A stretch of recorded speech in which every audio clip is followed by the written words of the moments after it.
خبر شامل کرتے ہیں سعودی عرب کے شہر جدہ سے report. Haji Muhammad Nasir Qadri advertisement director PNP news HD Jeddah میں تناول ہزارہ ویلفیئر ایسوسی ایشن کے جنرل سیکریٹری کے اعزاز میں عشائیہ۔ جدہ میں تناول ہزارہ ویلفیئر ایسوسی ایشن سعودی عرب کے مرکزی جنرل سیکریٹری محمد صابر تنولی کے اعزاز میں عشائیہ دیا گیا۔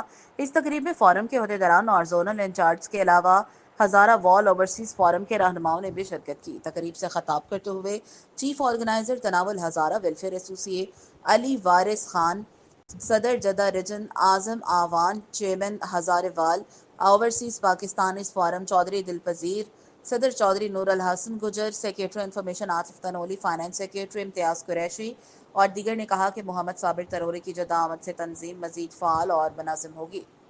مقررین نے ان کی تنظیمی خدمات کو خراج تحسین پیش کیا۔ محمد صابر تنولی نے تقریب سے خطاب کرتے ہوئے کہا، فرد واحد کچھ نہیں کر سکتا، آج جو کچھ بھی ہے وہ سب کے تعاون کا نتیجہ ہے۔ انہوں نے تمام ہزارہ وال اوورسیز پر زور دیا کہ زیادہ سے زیادہ لوگوں کو اس پلیٹ فارم سے جوڑیں۔